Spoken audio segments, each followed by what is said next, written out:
In August of 2003, the weather killed nearly 15,000 people in France. Yeah. And that was in the span of just 20 It's days. a completely staggering number. Right. But, the weapon of choice wasn't a Category 5 hurricane. No. It wasn't a tsunami, and it wasn't like some sudden catastrophic flood. The weapon of choice was actually their own cardiovascular systems. Exactly. People sitting in their living rooms, just simply trying to exist in a record-breaking heat wave, were unknowingly experiencing this massive systemic biological failure. Yeah, and I think the real tragedy there is that a huge portion of those deaths were entirely counterintuitive. Completely. They were driven by everyday medications, minor infrastructural flaws, and just a profound misunderstanding of how the human body reacts when the environment around us turns hostile. Which, honestly, is exactly why we're plunging into this topic today. So Yeah. welcome to another deep dive. It is fantastic to have you with us. Yes, welcome. If you're joining us while you commute or, while you're on a run or maybe just making coffee in your kitchen, you are in for an incredibly revealing session. You really are. Because today we are not doing some dry review of meteorology. Right, no thermometer outputs here. Exactly. We're going on a deeply mechanical, microscopic, and frankly, occasionally terrifying journey into the absolute limits of human survival. It shatters the illusion we have about our own durability, I think. We tend to view the human body as this incredibly robust machine that just sort of hums along in the background. Quite a tank. Right, like a tank. But when you push the environmental temperature past a certain threshold, you realize that our physiology is actually a delicately balanced high-wire act. Yeah? And when the safety nets fail, they fail fast. And they fail in ways that don't look anything like what the average person expects. And to really understand that, we have a phenomenal stack of sources to guide this exploration. We do. We're pulling from 3 highly regarded foundational texts today. Let's lay those out for you. First, we're looking at a landmark 2004 World Health Organization report. A classic. Yeah, this document took a really comprehensive look at extreme weather and public health responses, specifically investigating the devastating 2002 floods in Central Europe and the massive 2003 European heat waves we just mentioned. Right. And second, we have a meticulously detailed 2021 review from The Lancet. Which is incredibly dense. Oh, very. It breaks down the modern health risks of hot weather down to the cellular level. And finally, to cover the other end of the thermometer, we're utilizing a 2015 guide from Wilderness and Environmental Medicine. Yeah, that one evaluates the acute physiological risks of extreme cold. What makes this triad of sources so powerful is the shifting perspective they offer. Exactly, it's the scale of it all. Because the WHO report gives us the macro-level systemic data, right? Like how millions of people behave, how city infrastructure buckles under pressure, how public health networks collapse. And then, the Lancet and the Wilderness Medicine guides, they let us zoom all the way in. Like down to the cell. Down to individual blood vessels, cell walls, kidney nephrons. We get to see the grand societal tragedy and the microscopic biological mechanisms simultaneously. And that defines our mission for this deep dive. We're going to unpack exactly how extreme temperatures and violent weather events dismantle the human body. Piece by piece. We want to understand the surprising mechanisms of injury, the hidden vulnerabilities lurking in your medicine cabinet, and what happens when the physical world pushes past our evolutionary boundaries. There are just so many unseen connections here between climatology, public health policy, and, the enzymes firing in your gut. Let's start connecting them. Okay, let's unpack this. I want to start inside the body. Good place to start. When we talk about extreme heat, there is this pervasive assumption, when I certainly had before reading these sources, that a person just sort of overheats. Right, you hear phrases like baking in the sun. Exactly. Baking in the sun, cooking in the heat. You get too hot, your brain cooks, and you pass out. Yeah, that's the common myth. But diving into the Lancet source, that narrative isn't just slightly wrong. It fundamentally misunderstands the cause of death. It does. Heat doesn't generally cook you. It starves you. The cooking metaphor is a really dangerous misconception. Why dangerous? Because it leads people to look for the wrong symptoms. Yeah. The reality of heat-related illness is systemic, and it originates with the body's primary desperate defense mechanism against heat, which is vasodilation. Okay, let's break down the mechanics of vasodilation. Sure. So your internal temperature starts to tick upward. Right. Your brain, specifically the hypothalamus, detects this thermal shift and immediately rings the alarm. It knows things are getting too hot. Exactly. So it sends signals to the blood vessels located near the surface of your skin, telling them to dilate. to dramatically widen. The biological goal here is a massive redistribution of resources, right? Yes. The body is trying to move the heat from the core, where your vital organs are constantly generating metabolic heat, out to the periphery. Out to the edges. Exactly. The skin becomes this massive thermal transfer zone.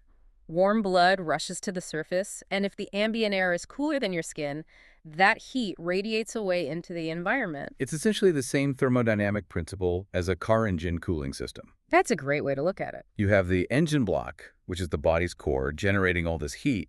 The water pump pushes coolant, which is your blood, away from that hot engine block and routes it out to the radiator at the very front of the car. Right. And the radiator is your skin. The heat bleeds off into the passing air, and the cooled fluid cycles back to the engine. The car analogy illustrates the flow perfectly, but we need to look at the physics of the plumbing here. Okay, lay it on me.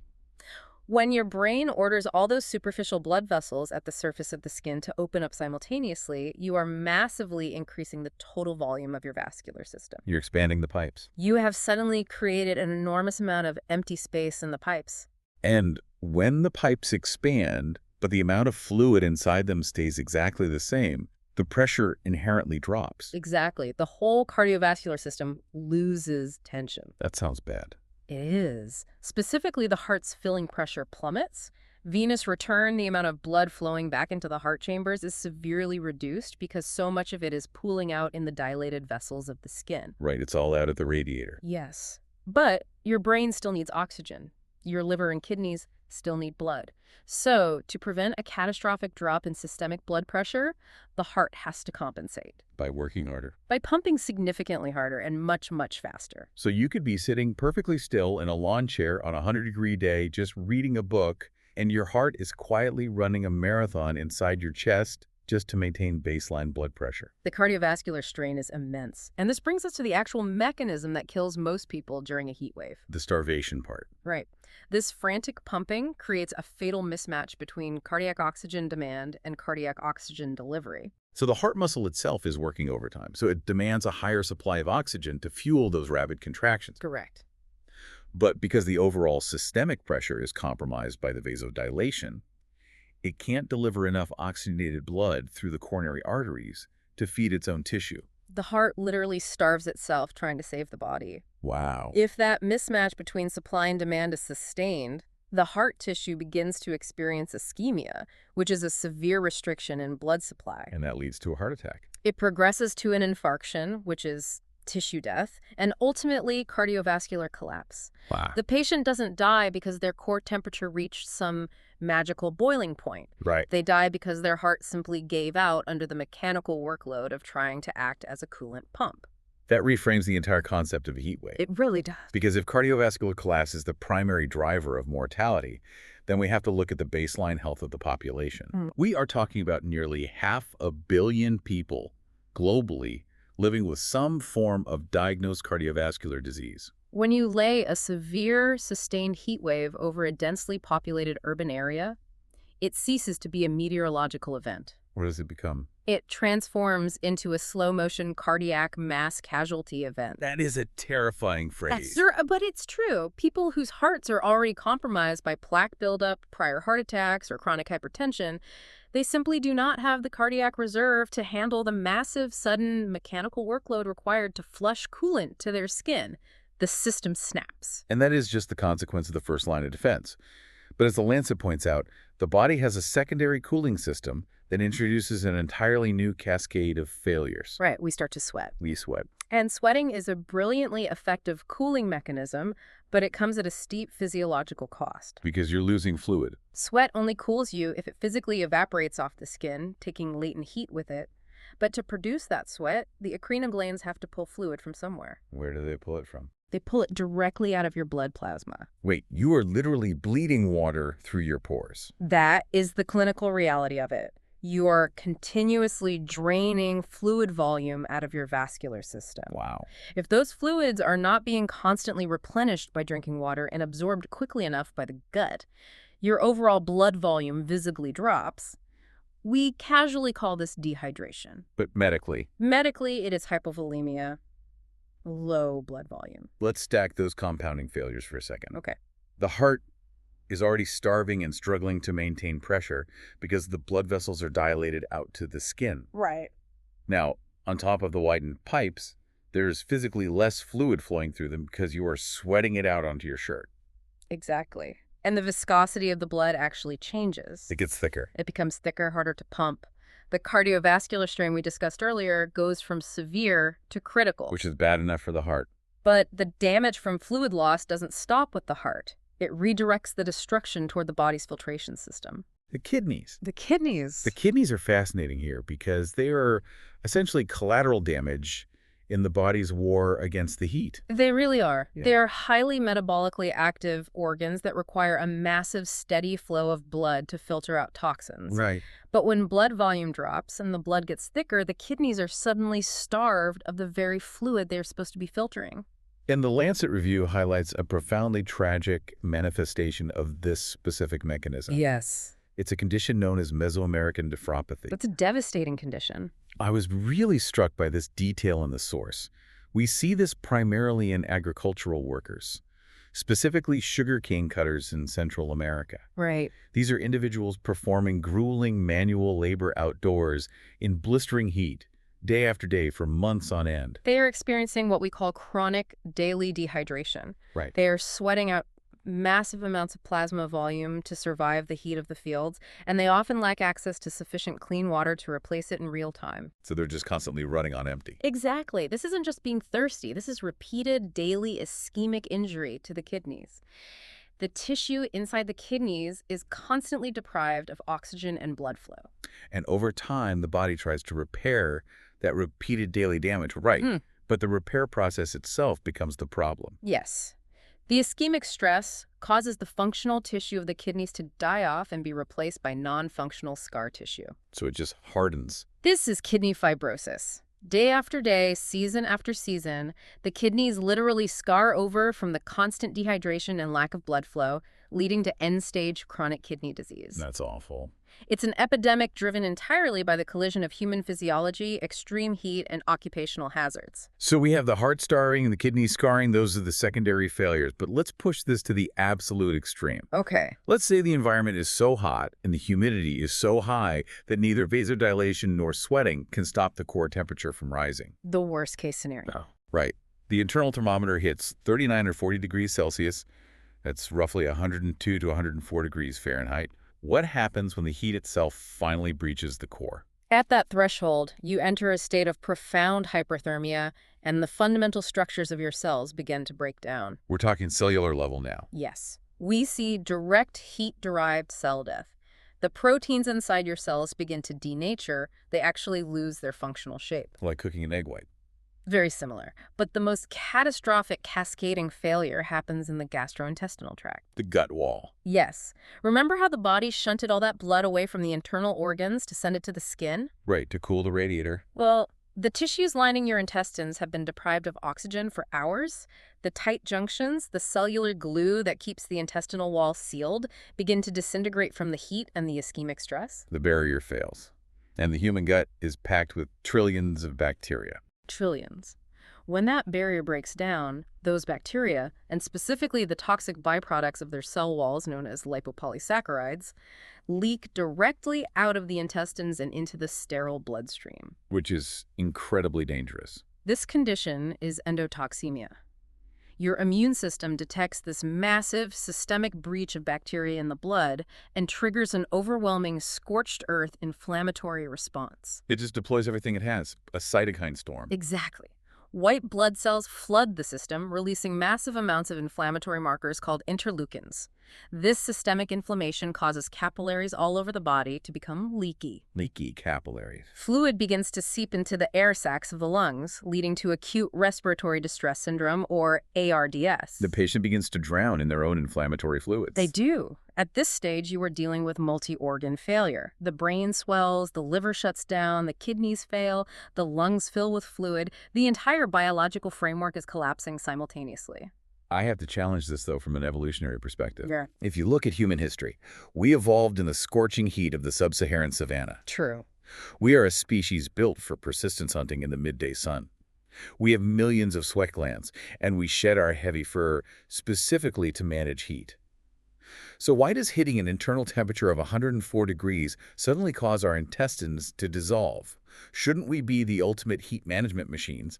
This feels like a massive biological design flaw. It's a fantastic question, and the answer lies in understanding the limits of evolutionary trade-offs. Okay, explain that. We are incredibly efficient heat management machines, arguably the best on the planet, but evolution optimized us for transient exertional heat stress. Transient meaning temporary. Yes, it optimized us to run down an antelope for a few hours, sweat profusely, and then rest in the shade of a tree where the ambient temperature drops. We evolved for bursts of heat, not a constant, inescapable oven. Precisely. Evolution did not optimize the human body for sustained, inescapable environmental hyperthermia, where the ambient baseline never drops for days on end. Especially when compounded by modern factors like chronic dehydration or old age. Exactly.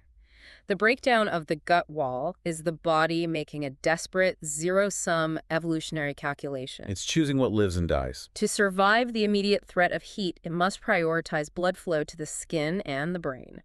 It actively chooses to sacrifice the intestines because keeping the gut fully oxygenated would mean dropping blood pressure so low that the brain would immediately die. It trades long-term structural integrity for short-term survival. That's it, exactly. And the tragic part of that trade-off is that even if you win the short-term battle, the war isn't over. No. Wait, so even if you cool someone down, are they safe?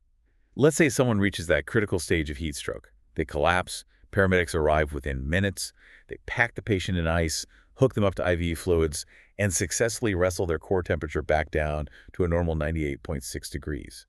From a bystander's perspective, they're saved.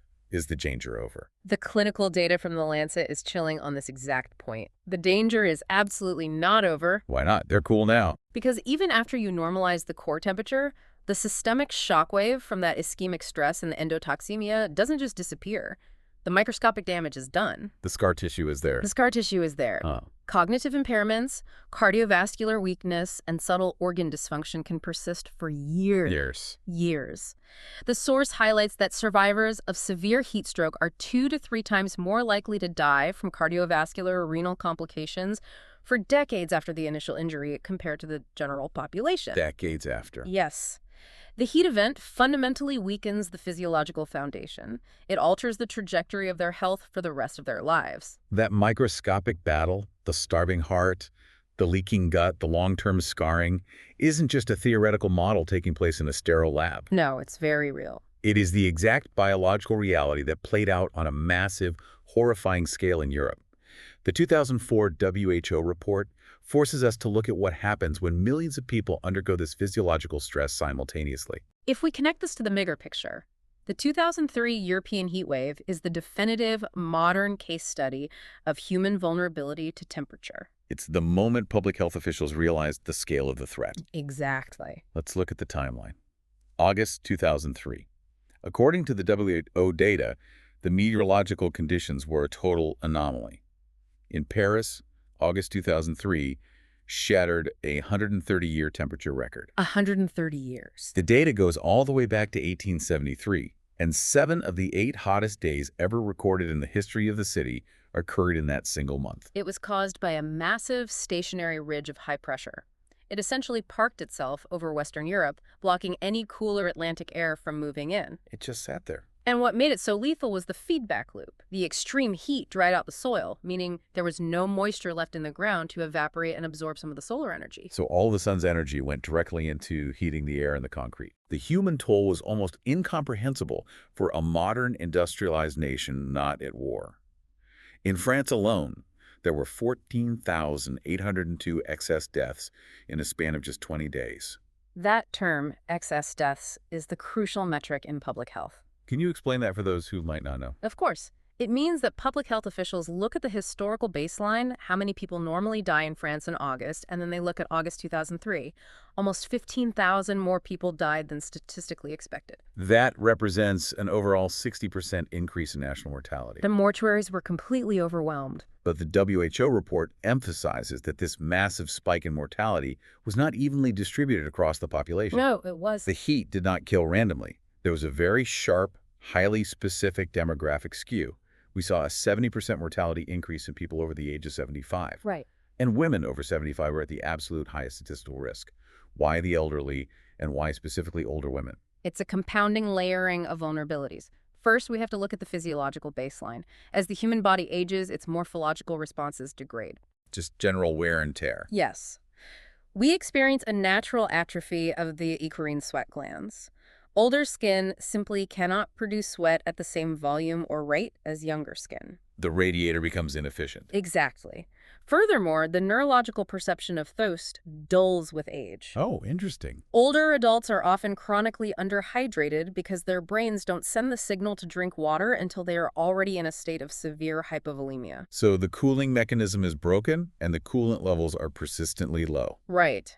As for the gender disparity, older women at the time were more likely to live alone due to longer life expectancies, which ties into the social isolation factors we will discuss. Here's where it gets really interesting, though. The Lancet Review introduces a fascinating and, frankly, terrifying twist to this demographic vulnerability. It really does. It pivots away from just looking at natural biological aging and looks heavily at pharmacological factors. The medications people are taking. Right. If you are listening to this right now, I want you to think about your own medicine cabinet or your parents' medicine cabinet.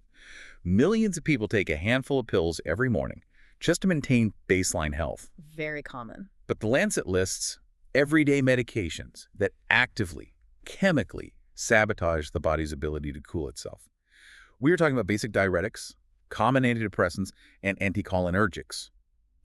How did these routine drugs turn a hot day into a lethal threat? This is one of the most critical public health blind spots we face. Let's start with diuretics. Okay, the water pills. Right.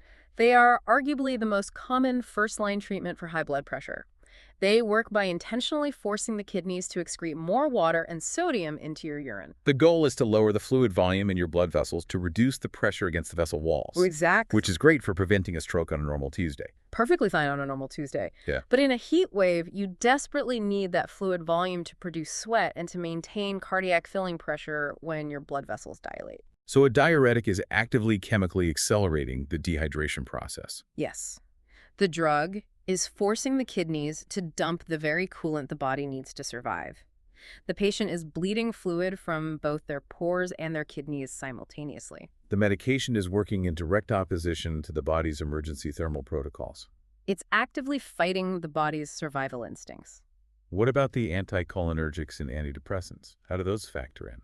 These drugs operate on the neurological level. Many common medications, including certain antihistamines for allergies, drugs for overactive bladders, and several classes of antidepressants have anticholinergic properties. What does that mean exactly? It means they block the action of a specific neurotransmitter called acetylcholine. And what does acetylcholine do? Acetylcholine is the exact chemical messenger the brain uses to communicate with the sweat glands. Oh, wow. Yeah.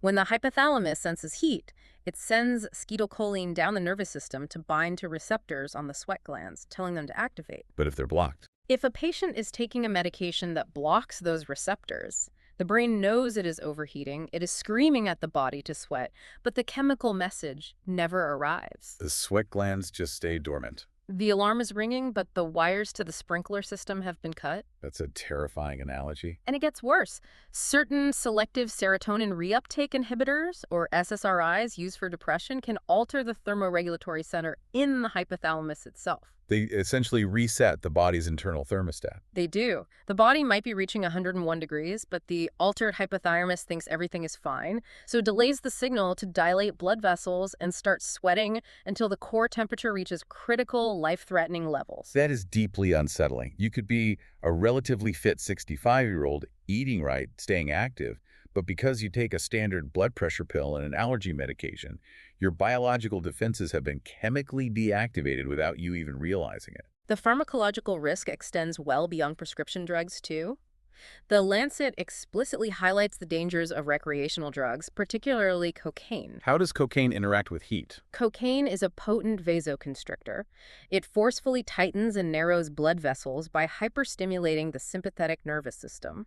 But wait, the primary defense against heat is vasodilation, opening the vessels near the skin. Exactly. Cocaine actively overrides that defense, trapping the hot blood deep in the core. It also impairs sweating. So you generate massive metabolic heat because your heart is racing from the stimulant, but you trap all that heat inside a chemically sealed system. Yes, and arguably the most dangerous aspect, Cocaine reduces perceptual heat sensitivity. You don't feel the heat. Right. The drug floods the brain with dopamine, masking the discomfort of the heat. Your core is baking, your organs are approaching ischemic injury, but your brain feels euphoric and comfortably warm. You don't seek shade. You don't drink water. Because the chemical overrides the behavioral instinct to survive. Let's shift the focus slightly, because the sources bring up another highly vulnerable demographic that isn't taking blood pressure meds or recreational drugs. There's infants. Yes, infants under 1 year of age. Why are babies at such extreme risk during a heat wave? It comes down to pure morphology and the basic physics of heat transfer. The surface area to mass ratio of an infant is roughly 64% greater than that of a fully grown adult. Meaning they have a massive amount of skin surface area relative to the small volume of tissue inside their bodies. Yes, and heat transfer happens at the surface. Because they have so much exposed surface area compared to their internal mass, they absorb environmental heat at an incredibly rapid rate when the surrounding air temperature exceeds their skin temperature. They heat up much faster than an adult. Similar to how a small amount of water in a wide, shallow pan will boil much faster than a deep pot of water on the same stove. And a baby can't exactly engage in behavioral thermoregulation. No, they can't. If the room gets hot, an adult will open a window, turn on a fan, or go to the basement. An infant is entirely trapped in whatever microenvironment they are placed in. Which brings us to the ultimate unifying point about vulnerability, particularly when we look back at the thousands who died in Paris in 2003. Right.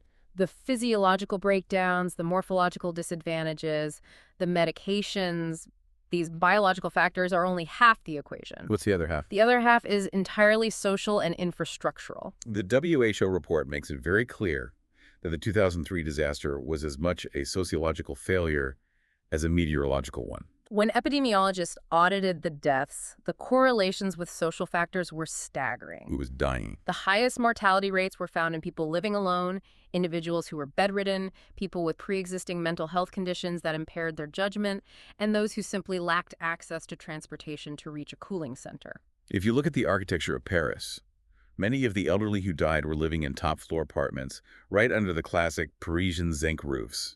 A terrible place to be in a heat wave? Zinc is highly conductive. It absorbed the solar radiation all day and turned those apartments into literal ovens. Right. If you're an 80-year-old woman living alone under a zinc roof, taking a diuretic that dehydrates you, and your family is out of the city on the traditional August holiday, you are trapped in a lethal environment. You cannot physically escape the heat. And society's provided no safety net to pull you out. And that reality should fundamentally alter how we view these events.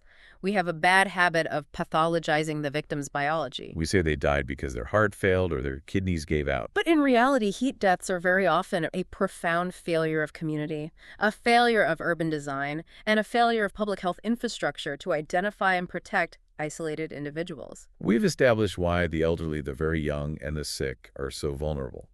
But I want to look at the other side of the coin. The healthy people. What happens to perfectly healthy people? What happens to elite athletes in peak physical condition or young, strong construction workers when the environment turns hostile? Does a healthy cardiovascular system protect you from everything we just discussed? It offers a wider buffer, certainly, but the rules of thermoregulation fundamentally change when you introduce intense physical exertion into a high heat environment. Why is that? You are no longer just dealing with the external heat of the air. You are dealing with massive amounts of heat generated by the body itself. This is exertional heat stroke. Yes. We see this tragically every summer in elite sports. American football training camps, rugby tournaments, summer marathons. Let's look at an American football player practicing in August in Texas or Florida. Okay. They are wearing a hard plastic helmet, dense foam, shoulder pads, thick pants. It has always seemed to me like trying to run a marathon while wearing a snowsuit inside a sauna. The snowsuit in a sauna analogy is actually biologically accurate. Let's look at the physics of that protective gear. Sweating, as we established, is only effective if the sweat evaporates. Right. Evaporation requires air to flow over the skin. The massive pads and tight synthetic uniforms create an impenetrable microenvironment around the athlete. They block the airflow. So the sweat just sits there. The sweat cannot evaporate. The air inside the uniform reaches 100% relative humidity almost instantly. Wow. And when sweat can't evaporate, it just drips off the body. The athlete is continuously bleeding out blood plasma volume, dehydrating their vascular system and straining their heart without receiving absolutely any cooling benefit in return. That's a massive drain on the system. It is. The internal metabolic heat from the muscles just builds and builds, trapped inside the gear, driving the core temperature toward that critical 104-degree threshold where the gut barrier fails. And a standard thermometer completely fails to capture how dangerous that scenario is. The Lancet review goes out of its way to emphasize that standard air temperature is a terrible, highly misleading metric for athletes or outdoor workers. It is worse than insufficient. It is actively deceptive. How so? A standard thermometer only measures one variable: the ambient heat of the air. To accurately understand the physiological risk of an environment, sports medicine and occupational health experts rely on the wet bulb globe temperature, or WBGT index. Let's break down the wet bulb globe temperature. What is it actually measuring that the weather app on my phone isn't? The WBGT is a composite index designed to mimic how the human body experiences weather. It incorporates the standard air temperature, which we call the dry bulb temperature. Okay, that's what we usually see. But crucially, it also measures humidity using a wet bulb thermometer. This is literally a thermometer wrapped in a wet cloth. Which simulates human skin covered in sweat. Exactly. As water evaporates off the cloth, it cools the thermometer. If the air is very dry, water evaporates quickly, and the wet bulb temperature reads much lower than the dry bulb. That makes sense. But if the air is extremely humid, meaning it is already saturated with water, vapor evaporation slows down. If humidity hits 100%, the wet bulb temperature equals the dry bulb temperature because the water has nowhere to go. The vapor pressure gradient is zero. The air can't hold any more moisture. Yes. High humidity completely neutralizes the human body's primary cooling mechanism. The WBGT also incorporates a black globe thermometer, which measures direct solar radiation, the radiant heat baking down from the sun, and it accounts for wind speed, which aids in evaporation. So an air temperature of 85 degrees Fahrenheit in dry, breezy shade might have a very low WBGT and be perfectly safe for a high-intensity football practice. Very safe. But that same 85 degrees with 90% humidity, stagnant wind, and blazing direct sunlight will have a high WBGT and will absolutely trigger exertional heat strokes if athletes don't modify their gear and intensity. That is exactly why modern sports leagues are finally mandating strict WBGT thresholds. If the index hits a certain number, pads come off, or practice is canceled entirely. While sports understandably get a lot of media attention, the Lancet review drops a staggering statistic about the global workforce, puts this into a completely different perspective. It's a huge issue. Over 1 billion workers globally are exposed to high heat episodes as part of their daily occupation. 1 billion people. For manual laborers, people working in agriculture, construction, open-pit mining, manufacturing, the sheer physics of their daily work makes heat an inescapable, lethal hazard. The source notes that when a human is doing heavy manual labor, metabolic heat production can increase 15-fold compared to a resting state. 15-fold. The muscles are constantly contracting, creating friction, burning ATP, and generating up to 500 watts of internal heat. It's a massive amount of energy. You are essentially generating the heat of a heavy-duty space heater inside your own torso while swinging a sledgehammer under a blazing sun. And human physiology dictates a hard, non-negotiable limit on what the body can handle under those conditions. The occupational data shows that for heavy manual laborers, productivity begins to drop sharply when the environmental temperature hits just 20 degrees Celsius. That statistic stopped me in my tracks. 20 degrees Celsius is only 68 degrees Fahrenheit. Most people consider that room temperature. How can productivity drop in weather that feels comfortable? Because the environment isn't generating the heat, the worker's muscles are generating the heat. 68 degrees is the point where the environment is no longer cool enough to rapidly absorb the massive 500 watts of heat the worker is generating. Oh, I see. To prevent the core temperature from spiking, the worker's brain initiates subconscious, involuntary behavioral thermoregulation. The brain forces them to slow down. The brain says, if you keep swinging that hammer at this pace, our cardiovascular system will collapse. So I am going to make you feel profound fatigue to force you to reduce your metabolic heat production. They physically cannot maintain the pace. But that physiological safety mechanism creates a massive, often tragic tension with the economic reality of how these people survive. The economic pressures are huge. A huge percentage of agricultural and manufacturing work is piecemeal. You don't get paid an hourly wage. You get paid per bucket of tomatoes picked, per square foot of roof laid, or per garment sewn. You have a direct brutal conflict between employer quotas, economic survival, and physiological necessity. The worker needs to self-pace. They need to take rest breaks in the shade, drink water, and allow their heart rate to drop. Right. But the economic structure incentivizes them or outright forces them to ignore their body's warning signals. They push past the fatigue, continue generating internal heat, and drain their blood plasma to make enough money to feed their families. That is the exact mechanism driving the Mesoamerican nephropathy epidemic we discussed earlier. It is the economic incentive overriding the biological limit, resulting in destroyed kidneys. Exactly. And this isn't just happening out open agricultural fields. We have to look at where most of the human population actually lives, inside cities. Because the built environment of a city is essentially a massive, engineered, heat-amplifying machine. We are talking about the urban heat island effect.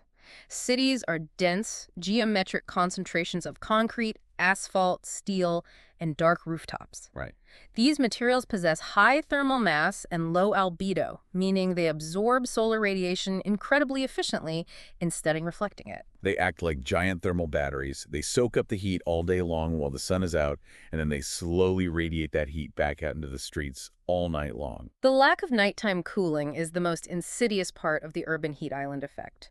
Historically, even on a hot day, the temperature drops at night, giving the human body a chance to recover, lower its heart rate, and rehydrate.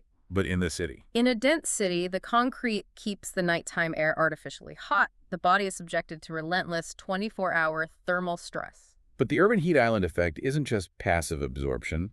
The Lancet Review brings up a concept called anthropogenic heat, which is heat actively generated by human activity. And this leads us to the terrifying feedback loop of air conditioning. We view AC as our ultimate savior from the heat. And it absolutely is if you're lucky enough to be inside the building. But an air conditioner doesn't destroy heat, it just moves it. The basic laws of thermodynamics apply. An air conditioner is a heat pump. It pulls the thermal energy out of your living room and mechanically pumps it directly into the outdoor environment. Right out, though. And to run that compressor, it consumes massive amounts of electricity, which generates even more waste heat. The source provides a wild, almost unbelievable statistic for Beijing during the summer of 2011. During peak energy use hours, 40% of the entire city's power grid was being consumed solely for air conditioning. Think about the scale of that energy conversion. Millions of individual air conditioning units, all running simultaneously, all pumping massive amounts of concentrated waste heat directly into the narrow urban canyons of Beijing. It's just compounding the problem. It creates a tragic, highly stratified paradigm.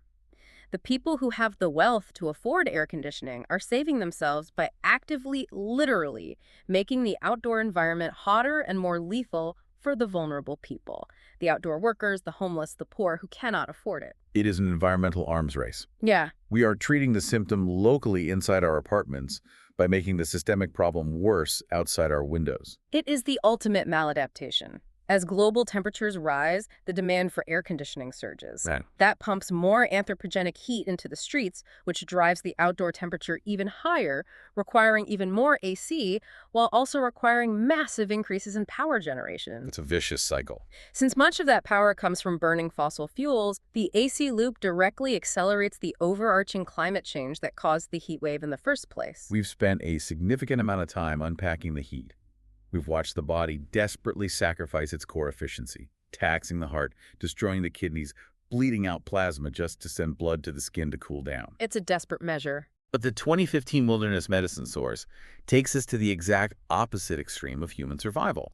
What happens when the ambient temperature plummets and the body does the exact opposite, sacrificing the skin to save the core? This is the realm of extreme cold physiology, and it represents a total reversal of the plumbing we've been discussing. How so? When the thermal receptors in your skin detect a rapid drop in environmental temperature, the brain recognizes that it is losing heat to the air faster than it can produce it. It immediately triggers profound peripheral vasoconstriction. It aggressively closes down the outer pipes. It clamps down the blood vessels in the skin, the fingers, the toes, the ears, and eventually the arms and the legs. Why does it do that? The biological goal is to pull all that warm blood away from the massive surface area of the skin where it would lose its heat to the environment and keep it trapped deep inside the insulated core to protect the brain, the heart, and the lungs. Which makes brutal logical sense. From a survival standpoint, you can live without a toe, you cannot live without a liver. Yeah. The body is triaging its tissue. But once it seals the heat inside, how does it generate more? We know it uses sweat to cool down, but what is the engine for warming up? The primary physiological mechanism for heat generation is shivering. Shivering is not just trembling, it is an involuntary, asynchronous muscle contraction orchestrated by the hypothalamus. So the muscles are just firing rapidly. Your skeletal muscles are rapidly contracting and relaxing, not to produce physical movement, but simply to generate metabolic heat through cellular friction and energy consumption. It's exactly like revving a car engine in neutral just to get the heater working faster. A perfect analogy. But shivering comes at a massive physiological cost. What's the cost? It drastically increases the body's oxygen uptake. It burns through your caloric reserves at an incredible rate, and it is mechanically exhausting. You can't keep it up forever. Once your glycogen stores, the fuel stored directly in your muscles, are depleted, the shivering involuntarily stops. And once the shivering stops, if you are still in a cold environment, your core temperature will plummet rapidly toward fatal hypothermia. Let me jump in here with a behavioral assumption I've always had, and I'm guessing a lot of people listening have had the exact same thought. Okay, what is it?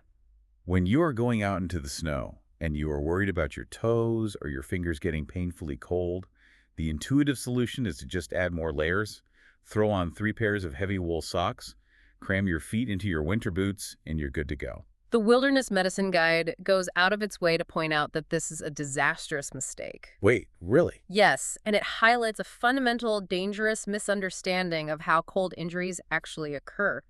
Frostbite happens when the tissue drops below negative 0.5 degrees Celsius, or roughly 31 degrees Fahrenheit. The water inside the extracellular space physically crystallizes into ice. Ice crystals form inside you. Those ice crystals expand and physically rupture the lipid bilayer of the cell membranes, destroying the tissue. So the tissue literally freezes solid and shatters on a microscopic level. Yes. But we have to remember why that tissue freezes in the first place. It freezes because the warm, circulating blood has been pulled away from it by vasoconstriction. The blood is the heater. If you put on 3 heavy pairs of socks and forcefully cram your foot into a tight, stiff boot, you are creating constrictive clothing. You are physically compressing the blood vessels in your foot and ankle. Oh, wow. So you were acting like a tourniquet. You are artificially cutting off whatever residual peripheral blood flow was left. By trying to insulate the foot with bulk, you are actively shutting off its internal heat source. That's good. You are causing the frostbite you were trying to prevent. The key to surviving extreme cold is wearing loose, layered clothing that traps dead air for insulation without restricting the hydrostatic pressure of your circulation. That is such a vital, incredibly counterintuitive piece of survival knowledge. Do not restrict the blood flow. Now, frostbite is the classic injury we all fear when it snows, but the source also dedicates a lot of space to non-freezing cold injuries. These are severe injuries that happen well above the freezing point, and the most historically famous of these is trench foot. Trench foot is notoriously associated with soldiers fighting in the waterlogged trenches of World War I, but it remains a highly significant risk today for hikers, hunters, unhoused populations, or anyone spending prolonged periods outdoors. It's still happening. Surprisingly, the ambient temperature doesn't need to be that cold. Trench foot typically occurs in environments hovering between 0 and 15 degrees Celsius. Wait, 15 degrees Celsius is 59 degrees Fahrenheit? That's not even a cold day. I have gone for long runs in shorts and a t-shirt in 59-degree weather. How does that cause a severe cold injury? Because the ambient air temperature is secondary, the primary driving catalyst for trench foot is prolonged wetness. Just being wet. If your feet are encased in cold, wet boots for hours or days, you experience continuous conductive heat loss. Water is incredibly efficient at transferring energy. It pulls heat away from the body roughly 25 times faster than dry air. So the body reacts to that rapid, localized heat loss. The localized cooling causes intense, sustained vasoconstriction in the foot. The blood flow basically shuts down to preserve core heat. If that wetness and constriction persist for days, the tissue is starved of oxygen and nutrients. Furthermore, the skin becomes macerated, waterlogged, and structurally weakened. The tissue essentially starves and drowns simultaneously. Yes. The lack of oxygen leads to nerve death and severe vascular damage. When the foot is finally warmed up, it swells massively, causes excruciating pain, and in severe cases, the tissue death can lead to gangrene and amputation, even though the foot never actually dropped below the freezing point. The source also mentions some truly bizarre reactions to cold, where it seems almost like the body is allergic to the temperature drop. They mention chilblains and cold urticaria. What are those? Chilblains are painful, itchy, inflammatory lesions that typically appear on the skin of the extremities, fingers, toes, ears, caused by an abnormal, localized vascular reaction to damp, non-freezing cold. The blood vessels are reacting badly. The blood vessels basically spasm and leak fluid into the surrounding tissue, causing inflammation.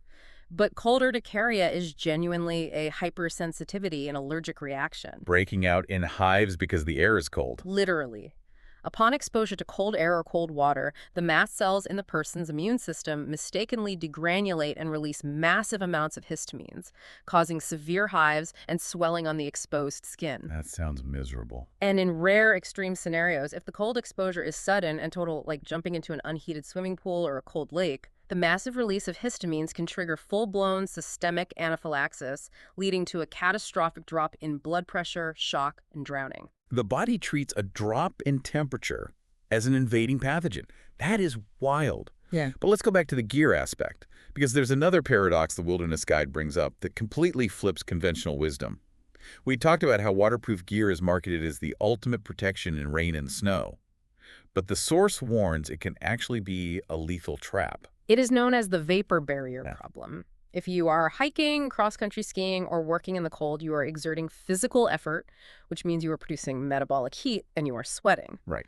If you're wearing a heavy, completely waterproof jacket, like a rubberized raincoat that doesn't breathe, meaning it doesn't allow water vapor to escape. The sweat has nowhere to go. It gets trapped inside the jacket. Exactly. The vapor pressure builds up and the sweat condenses on the cold inner lining of the jacket. It then drips back down and completely soaks your inner base layers. So now, despite wearing a waterproof shell, you are wearing wet clothes in a freezing environment. You soaked yourself from the inside out. Wow. And here is the danger. When you eventually stop exerting yourself, stop hiking, and stop producing that high level of metabolic heat, that trapped moisture resting against your skin will rapidly conduct heat away from your core. It aggressively accelerates the onset of hypothermia. You essentially sweat yourself into freezing to death because your gear didn't breathe. Yes. So breathability in cold weather gear isn't a luxury feature for comfort. It is a critical physiological safety mechanism. Mm-hmm. Another hidden danger I noticed reading this source was the assault on the lungs. I've always felt that sharp burning sensation in the center of my chest when I try to run outside in the dead of winter. What is actually happening there? What you're experiencing is cold-induced bronchoconstriction. It's important to understand the physics of cold air. It holds very little moisture. It is incredibly dry. Right. When you inhale deeply while exercising in the cold, your upper respiratory tract has to work frantically to warm that frigid air and humidify it to 100% relative humidity before it hits the delicate alveoli deep in the lungs. It has to instantly condition the air, and doing that so quickly irritates the mucosal lining. The rapid change in airway temperature, combined with the severe moisture loss from the tissue as it humidifies the air, stimulates inflammatory mediators in the respiratory tract. So your lungs swell. The airways swell, and the smooth muscles around them spasm and constrict. It perfectly mimics a clinical asthma attack, reducing airflow and causing that burning chest tightness, even in people who have never been diagnosed with asthma. Which explains why wearing a simple balaclava, a face mask, or even just wrapping a scarf loosely over your mouth and nose is so crucial in extreme cold. It makes a huge difference. It creates a microclimate that captures the warmth and moisture of your own exhaled breath, pre-warming and pre-humidifying the incoming air, taking the burden off your lower respiratory tract.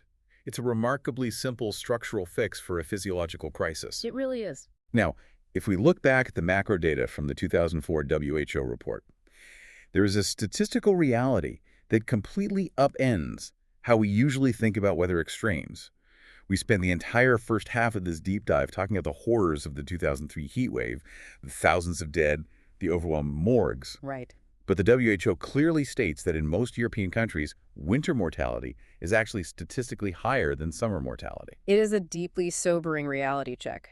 Despite the dramatic, acute terror of a summer heat wave, the cold is a slow, relentless, and incredibly efficient killer across the population. But what is truly fascinating and what challenges our assumptions is that the vast majority of those excess winter deaths are not from hypothermia. People are not freezing to death in snowbanks. And they aren't. Then what is killing them? If it's not hypothermia, what is the mechanism of winter mortality? It is the cardiovascular and respiratory strain triggered by the systemic cold stress. Just as the heat strains the heart by dilating vessels to cool the body, the cold strains the heart by massively increasing blood pressure to warm it. Because of the vasoconstriction. Remember the profound vasoconstriction we discussed? When you narrow all those peripheral blood vessels, you increase the systemic peripheral resistance. You are forcing the heart to push the same volume of blood through much narrower pipes. The pressure skyrockets. Yeah, exactly. And that sudden spike in blood pressure can easily rupture vulnerable arterial plaques, leading to massive spikes in heart attacks and ischemic strokes during cold spells. So your own body causes the heart attack trying to stay warm. Combine that cardiovascular strain with the cold-induced bronchoconstriction we just discussed, and the fact that respiratory viruses thrive in cold, dry winter air, and you see a massive wave of fatal pneumonia, strokes, and infarctions. It is the invisible, microscopic toll of the temperature. The autopsy doesn't show frostbite, it shows a myocardial infarction. But the ambient cold was the trigger that pulled the pin on the grenade. That's exactly right. We've looked at the extreme ends of the thermometer. We've seen how heat and cold dismantle the body's plumbing. But the 2004 WHO report points out that climatic extremes don't just manifest as temperature. They manifest as massive, violent, physical shifts in the water cycle. We are talking about floods. Yes, the WHO report dedicates a huge portion of its analysis to the massive European floods of August 2002, specifically the catastrophic overflowing of the Elbe and Danube rivers that devastated parts of Germany, Austria, and the Czech Republic. When we think of the public health impacts of a flood, the immediate visceral thought is trauma. It's drowning, it's being crushed by debris, it's the sheer kinetic energy of the water itself. The physical impact. But the WHO report looks past the acute trauma and investigates the insidious secondary health effects that ripple out long after the floodwaters recede. What is happening in a city the week after the flood? The secondary effects are often vastly more complex and far-reaching than the initial drownings. First and foremost, there is massive systemic contamination Of the water supply. When a river overtops its banks and floods a modern city, it overwhelms the municipal sewage treatment plants. It picks up agricultural runoff loaded with pesticides. It breaches industrial chemical storage facilities. The floodwater becomes a toxic biological soup. And that soup perfectly mixes with the municipal drinking water supply. The water table rises, pipes rupture, and suddenly the tap water is highly contaminated with pathogens. Which leads to disease. This leads to severe, widespread spikes in gastrointestinal infections, pathogens like E. coli, salmonella, and cholera, as displaced people consume contaminated food and water. So you manage to survive the initial rush of the flood by climbing onto your roof, but you end up contracting severe dysentery a week later from the drinking water at the emergency shelter. Exactly. Then there is the profound psychological toll. The sudden loss of homes, the destruction of generational livelihoods, and the sheer terror of the event leads to massive long-term spikes in PTSD, clinical depression, and chronic anxiety among the survivors. The mental health crisis. And from a systemic bureaucratic level, floods force the chaotic reorganization of the entire healthcare system. Because the hospitals themselves are underwater. Hospitals have to evacuate ICU patients in boats. Supply chains for essential medications like insulin or dialysis fluid completely break down. And public health authorities suddenly have to mount massive, improvised immunization drives. Because everyone is exposed to the water. They have to administer thousands of tetanus shots to displaced people living in cramped, unsanitary, temporary shelters, often without access to their digital medical records because the servers were flooded.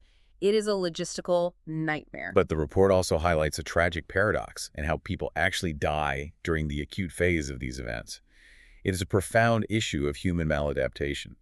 The fatalities aren't always just people who got caught unaware in their beds by a flash flood. A huge preventable portion of deaths are caused by entrapment in automobiles and reckless behavior that clearly disregards the physics of the danger. It is a fatal belief that our modern technology, our heavy four-wheel drive SUVs, our paved asphalt roads, can somehow overpower the physics of moving water. People think their car can handle it. People routinely drive past barricades and into flooded roadways, fundamentally not realizing the physics of buoyancy. It only takes about 6 to 12 inches of fast-moving water to completely float a heavy vehicle and sweep it away. 6 to 12 inches? That's nothing. The tires lose contact with the road, and the driver is instantly trapped in a sinking steel box. And this false sense of security ties into a much larger systemic concept that the expert sources discuss regarding our infrastructure. You called it maladapted infrastructure. We build these massive multi-billion-dollar structural defenses, concrete dikes, levees, seawalls, specifically to hold the water back and protect populations. On paper, that seems like a good thing, right? It is a good thing until it isn't. The problem with massive structural defenses isn't engineering. It is psychological and sociological. It's a phenomenon known as the safe development paradox or the levee effect. How does that work? When a government builds a massive 30-foot concrete dike, it instills an unjustified, absolute belief in total safety among the local population. People look at the wall and think, the engineers solved it.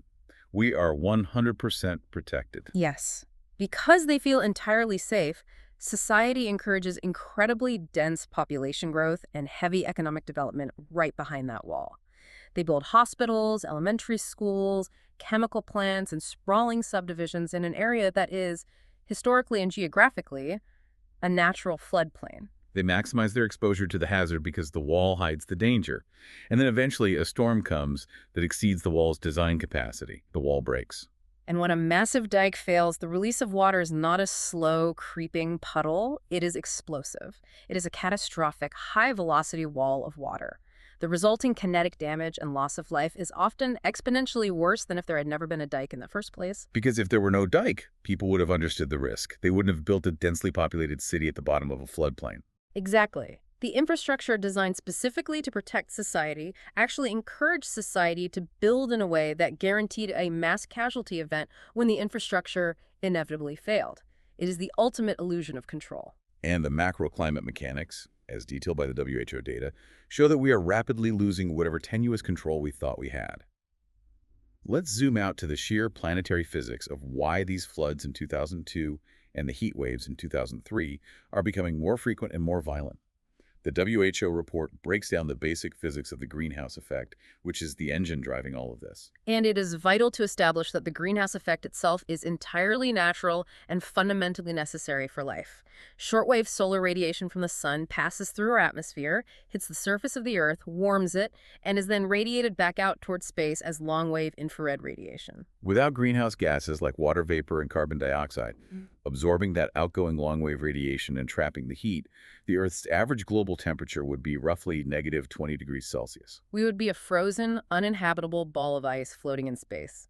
We would.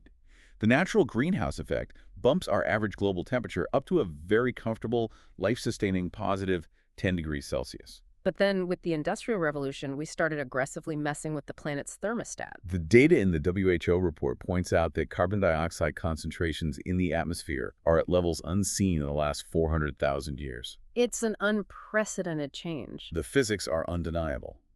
As CO2 rises, more long-wave radiation is absorbed, and more heat is trapped in the atmospheric system. And the crucial mechanical link to understand here is that the global water cycle is driven entirely by thermal energy. More heat means a highly energized, hyperactive water cycle. Precisely. It is governed by the Clausius-Clapeyron relation, a fundamental principle of thermodynamics, which dictates that a warmer atmosphere can hold significantly more water vapor, roughly 7% more moisture for every degree Celsius of warming. The heat accelerates evaporation globally. The result is an intense magnification of the hydrological cycle. You get severe, prolonged desiccation and droughts in some areas because the superheated air is aggressively sucking the moisture out of the soil and the vegetation. Which sets the stage for the feedback loop of the 2003 heat wave we talked about. Dry soil means hotter air, but what goes up into the atmosphere must eventually come down. And when that massive, supersized payload of atmospheric moisture finally encounters a cooling front and condenses, it falls with unprecedented precipitation intensity. The buckets are bigger, and they tip over all at once. The WHO report specifically highlights that the period from 1981 to 2000 saw significantly more frequent maximum river flows and catastrophic flood events in Europe compared to the 2 decades prior. The extremes are getting wider apart. The dry periods are brutally drier, and the wet periods are violently wetter. Man, we have covered a truly massive amount of ground today. We started by looking at the microscopic failure of the heart starving for oxygen and the kidneys scarring over in the face of hyperthermia. We really went deep. We exposed the pharmacological vulnerabilities hidden right now in our medicine cabinets. We investigated the paradoxical dangers of putting on too many socks in the snow, the respiratory assault of winter air, and the tragic systemic feedback loops of air conditioning and concrete flood walls. It is a wildly complex, intertwined web of cellular physiology, individual human behavior, and macro infrastructure. So, to wrap this up, I want to ask you, what is the final thought you want the listener to take away from all this? Based on this deep dive into these three extensive sources, what is the so what that we need to sit with? If we look at the totality of these sources, they point to a very stark, unavoidable reality. Human biology, our evolutionary capacity to thermoregulate our sweat glands, our vascular system has not changed. We are operating with the exact same biological hardware we had 10,000 years ago, Right. but our baseline environment has fundamentally, radically shifted. And our response as a society so far has been largely technological.